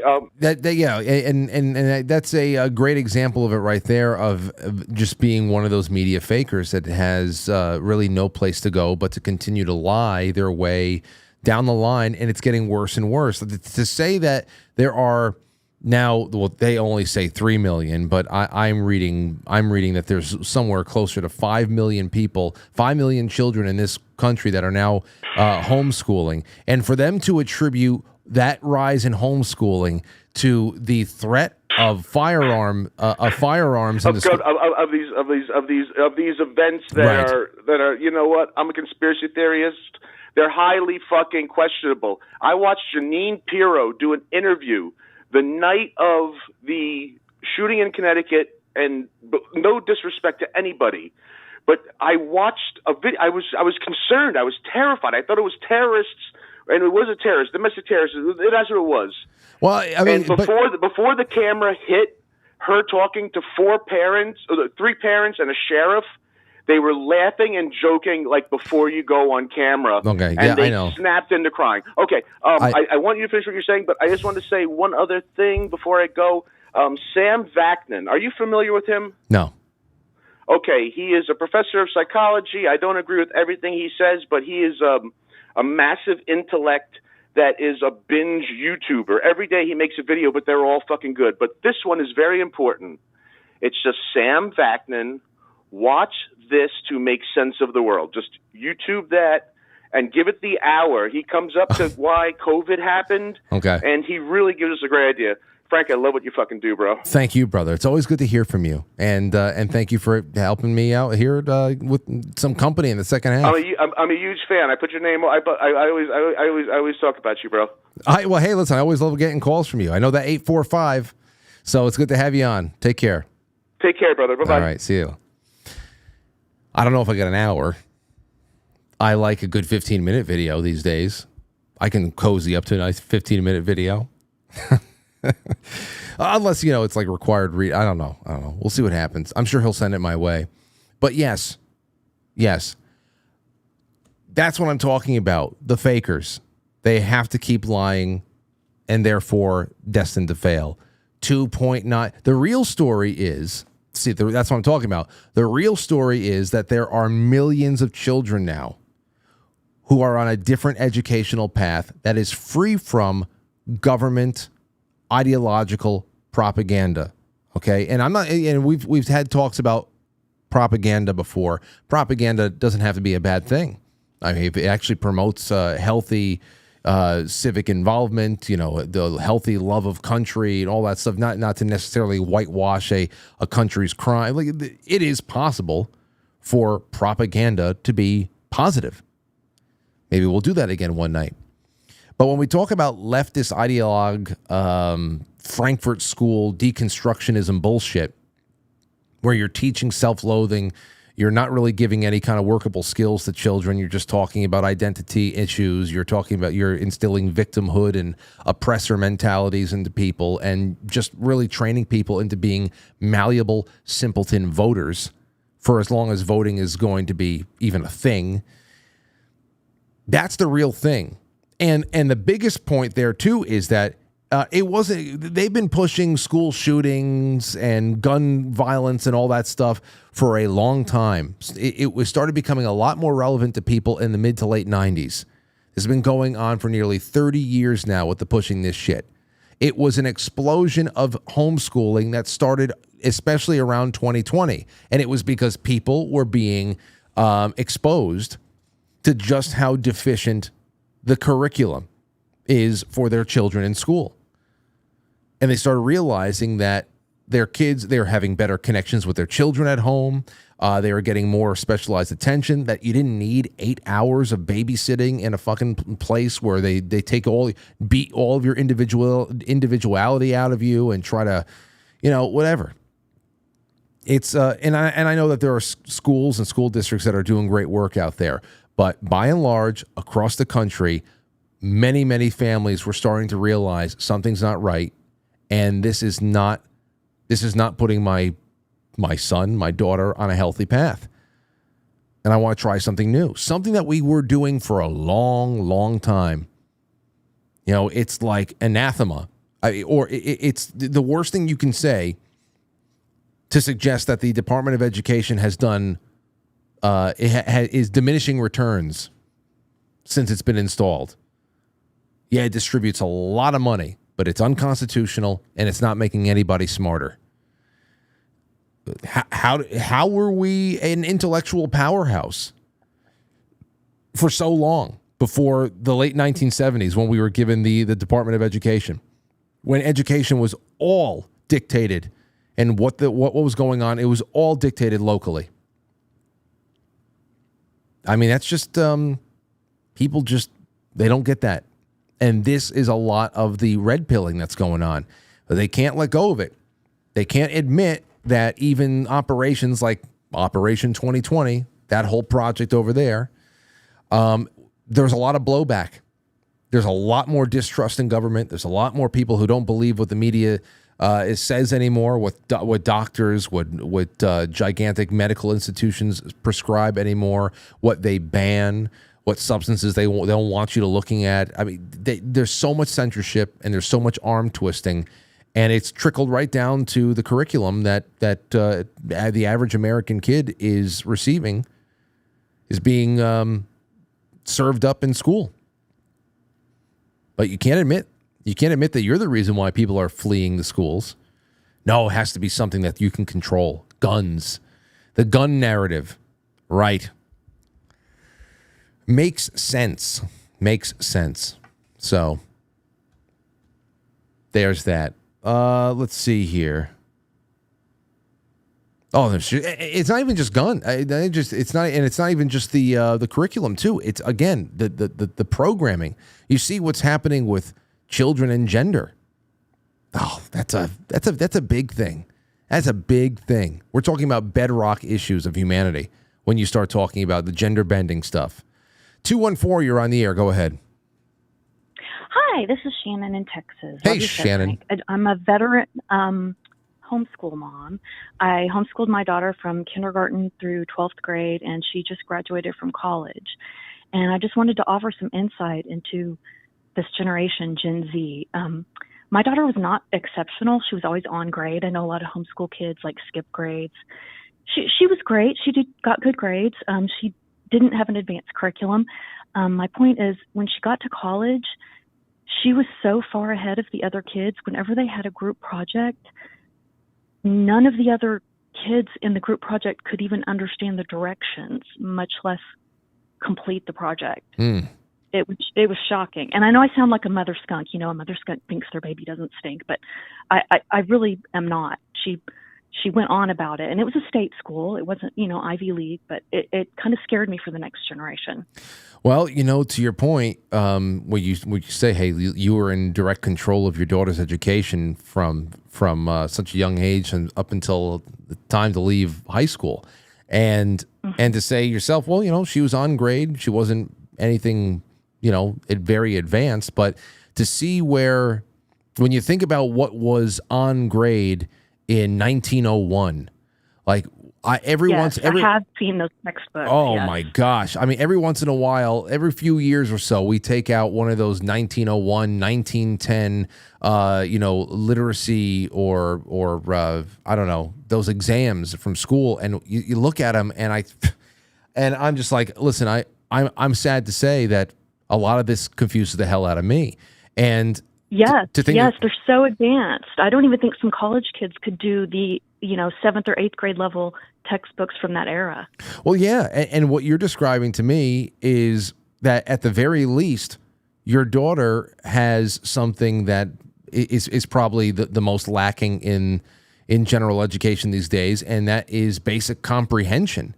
Like, I know that the ability to follow direction, I mean, to be able to just read, follow, and comprehend directions unlocks the entire project for you. There should be no real big, mind breaker there. But basic comprehension, these just logical tools that is being substituted for other I don't know, social engineering project.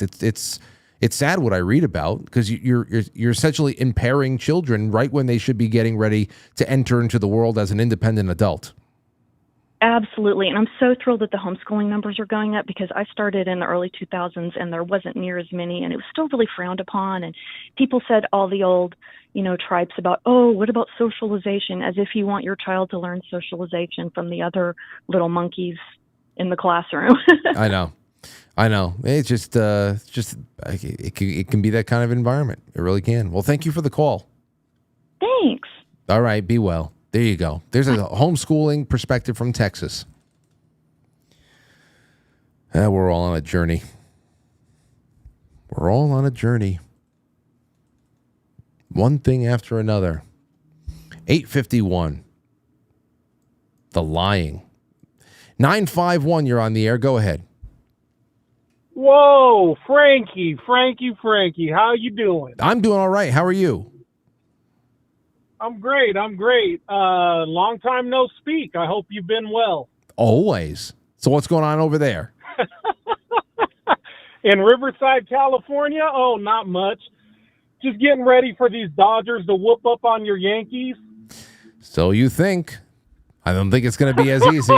I don't think it's going to be as easy as you think. Hey, listen, this coming from the guy who bashed his Yankees since they won the division. Are you kidding me? It was not. Where's that energy now, Frankie? It was not. Where's that energy? It was not an impressive team. It was not an impressive team to me. And something happened in the. Oh my goodness! Oh really? Yeah. Really? Yes, I got to indeed. break your balls about that, man. You can break them. You rode your team so. You rode your team so hard the whole way through. Indeed. And you acted as if they weren't going to do. Now, was that reverse psychology? No. At a spring training, I did not like the makeup of the team. Okay, so you really think you're going to do something against Mr. 50-50 Shohei? What are you talking about? The guy that broke the guy that broke the guy that broke the American League record for home runs is right against him. I mean, you have another MVP across. I don't get it. You don't have any pitching. You're going to be throwing on a bullpen day. I can't wait to see a bullpen day thrown at Yankee Stadium. We'll see what happens. We will see what happens. I don't think it's going to be a sweep. Nobody's going to be sweeping each other. I'm actually coming across this very pragmatically, to be honest. I'm not one to dance on anybody's grave before they've been buried. So there's that. No. Again, I was just breaking your balls because I understand. You gave your team a hard time the whole way through, and then all of a sudden, you really think you have a chance against my Dodgers. So, no, I'm just messing with you, Frank. I'm just messing with you. Anyway, I hope all is well, and it's going to be a lot of fun, brother. I was rooting for this scenario because, I mean, we're talking about, some of the best teams in baseball. I mean, big market teams. But what are you going to do? How do you feel about people spending this type of money to, how they say we pay to win championships, and Shohei's and Freeman are getting paid over 10 years? How come people have such a big problem with that, like real baseball connoisseurs. I don't know. Can you explain that to me? Oh, well, I'll take some of those comments on the. Is that the only thing you wanted to say? Because if you can get another comment. No, and just the Trump thing. Have you been listening to Sam Tripoli at all lately? Not at all? Not lately. Your I haven't had time. No, I'd like to get him back on the show though.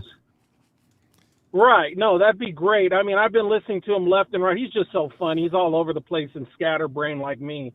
Mine's going a million miles a minute. But recently, he had I mean, and you know me, I'm a Trump supporter. I think he's going to win 100%. But I mean, he brings on people that gives you the flip side of Trump, things that people in our sectors really don't want to talk about, or it's real taboo to talk about, like Blackstone funding some of Trump's campaign, and, BlackRock, Blackstone, the whole, how that all goes in. So would it surprise me if Trump wins and then flips and becomes this person that ushers in the third temple in Israel with Bibi and all this other stuff? And when you listen to all this stuff, it really gets, you start to think. That's why, again, I'm a Bible-believing Christian. I rely on the Bible solely. And that's why it wouldn't surprise me if any man led us down the road to perdition, if you will, or towards the end time. So it's just interesting when you allow yourself to hear from all sides of the chess table, if you will. Yes. You get what I'm saying?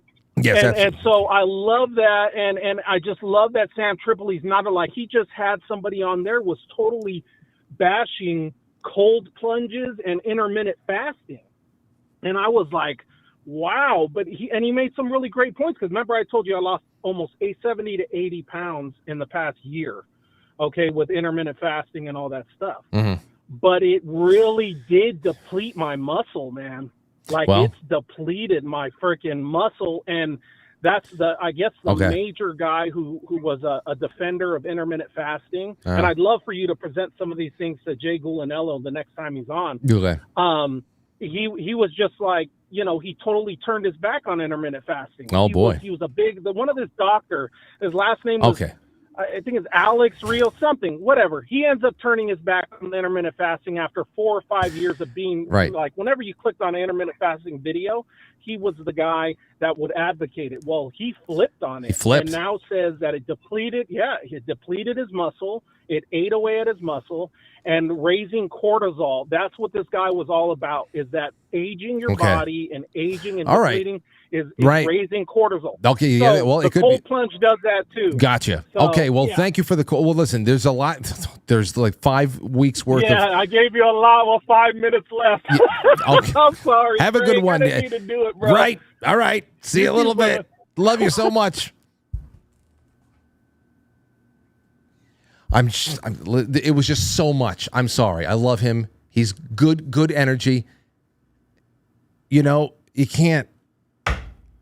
It was great energy. He always calls in with a lot of love. He's very, very, very nice.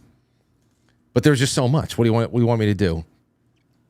Intermittent fasting has been really good for me. I don't feel like I think I've actually added a good amount of muscle over the last year. I've been doing it really, really on point. I changed my eating window back in June from 2 to 10 to 9 to 5, and I actually restrict my eating window a lot more than that.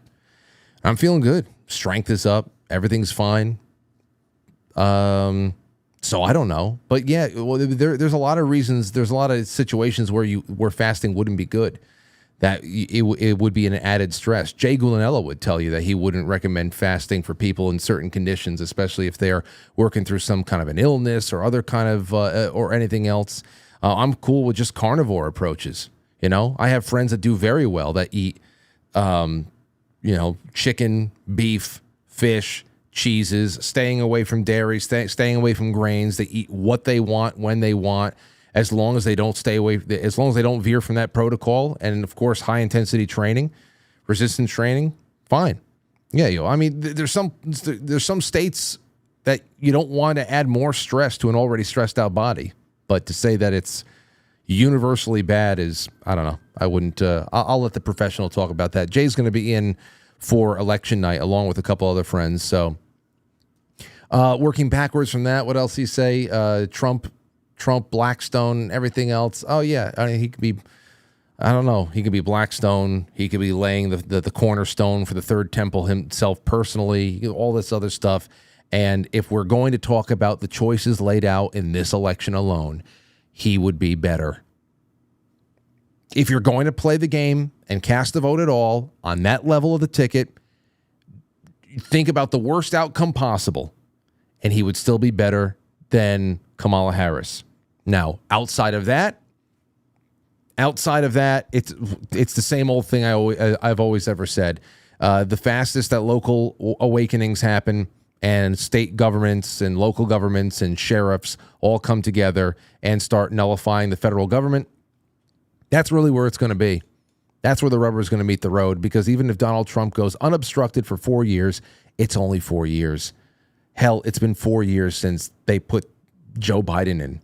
It's going to be over. Okay. You don't understand. Do you understand that it's already October 2028? We're going to be sitting here in October 2028 going, you remember? So as far as the whole exposing the other side of Trump, there's people talking about the light, the dark, Donnie darkened. You can follow that whole path where Trump could be a witting or unwitting, vessel through which the Antichrist arises. Or I've seen it all.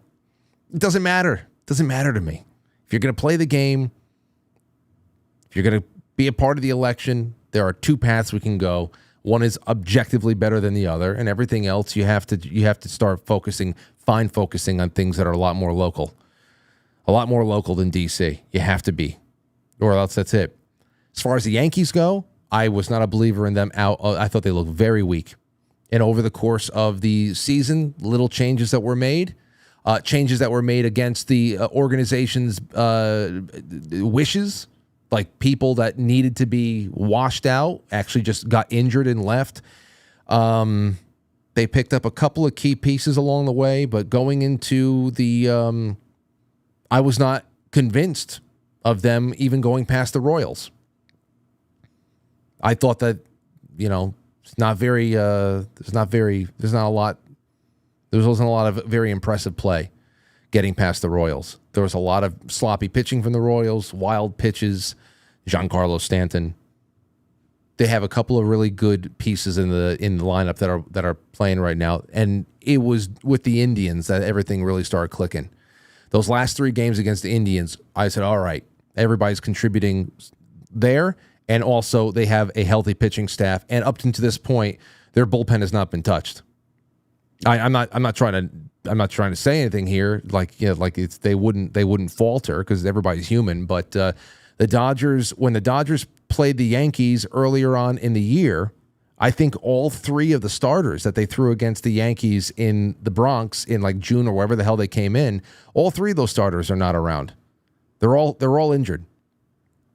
So the Dodgers are coming in with pretty much like a B team of pitchers and the bullpen, and the bullpen has gotten knocked around. The Mets brought them to a game 6. Nobody's getting swept. I'm not saying the Yankees are good. It's not guaranteed for the Yankees to win. So, but it's hard, somebody's ball busting you and then laughing like the Joker the entire way so you can't get a word in. What am I going to say? I guess I got my onions busted. My onions got busted. And that's the way it goes. Ladies and gentlemen, it's been a fantastic evening. Thank you so much for everything. Let me see. Clean Heart, Esther G says, ciao, Frankie. I hope this works. Took me a while to figure it out. I appreciate you. Love and hugs to you and the Franklies. Thank you, Esther. Thank you. Carly Tebbs says, I just became a patron. 3 spots left, folks. Better hop to it. I'm especially looking forward to the postcards. Oh, Carly, I love writing these postcards. I love them. So you go and you're going to, it'll be great. I can't wait to get it out to you. Thank you so much. And Vic, I already talked to Diane. Hope Diane's doing well. She's probably still watching. Are you, Diane? All right. Anything on Rumble? Let me just make sure that I didn't miss anything on Rumble. Oh, here we go. Steve Ellis says, speaking of Dem lies, have you been following Candace Owens' investigations into Kamala's not-so-black ancestry? No, I haven't. I heard that she had Judge Joe Brown on recently, which good. She's starting to dig into things like that. That's nice. That'll be a good introduction to a lot of people who haven't heard from him in the past. We've had about 3 or 4 nights with him. I think 3 nights with him. Maybe in 2025, early 25, I'll bring him on, see what he thinks post inauguration. It would be great to have him back. And that is all I have for you. All right, guys? All right, gals? Be good. Take care. Until tomorrow, we have a great guest on tomorrow, 7 o'clock. It's a Thursday night broadcast, and I will see you then. I'll catch you on the flip side.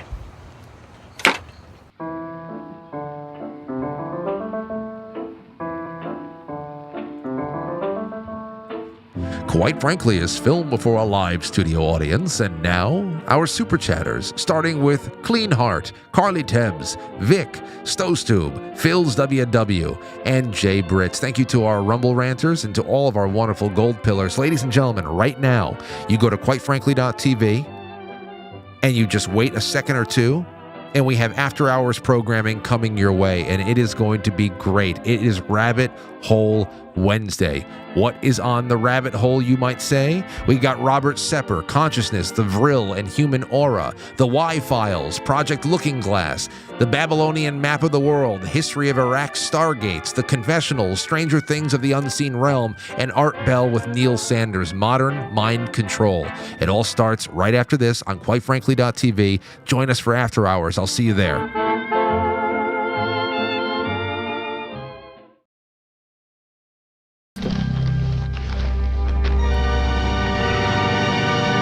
Happy birthday, Billy.